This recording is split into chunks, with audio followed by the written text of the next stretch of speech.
আসসালামু আলাইকুম। গ্রাম থেকে শহর ভালো, হয়তোবা গ্রামের পরিবেশটা সুন্দর,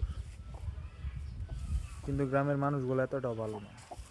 একটা কথা আছে না, ভিলেজ পলিটিক্স মানে গ্রাম্য রাজনীতি যেটাকে বলে।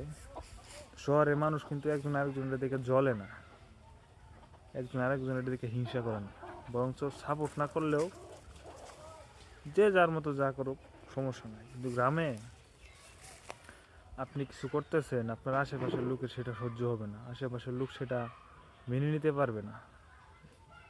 তারা মনে করেন যে ভিতরে ভিতরে জ্বলবে, ক্ষতি করার চেষ্টা করবে, হিংসা করবে। তো তাদের থেকে তারা ভালো, বেশি বুঝছেন। তাদের ভিতরে কোনো হিংসা নাই, বিদ্বেষ নাই। মাথা ওঠাও, ওটাও মাথা ওঠাও, মাথা ওঠাও। হুম, তাদের ভিতরে কোনো হিংসা বিদ্বেষ নেই।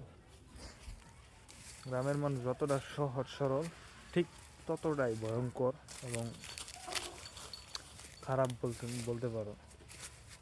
সবাই আবার এমন না, কিছু মানুষ আছে তাদের মন মানসিকতা কোনোভাবেই মনে করবে তার ধারে কাছে একটা সাধারণ মানুষ যাইতে পারবে না, এতটা ভালো, এতটা মিশুক টাইপের।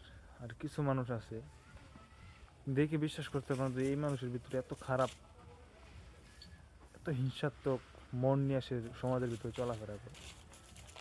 গ্রাম্য রাজনীতি বোঝাটা এতটাও সহজ না। তোমরা যারা শহরে থাকো তারা হয়তো বা গ্রামে আসলে প্রকৃতির প্রেমে পড়ে, হ্যাঁ গ্রামের প্রকৃতি অনেক সুন্দর, পরিবেশটা সুন্দর, ন্যাচারাল, কিন্তু গ্রামের মানুষের যে মন মানসিকতা সেটা অত্যন্ত ভয়ঙ্কর।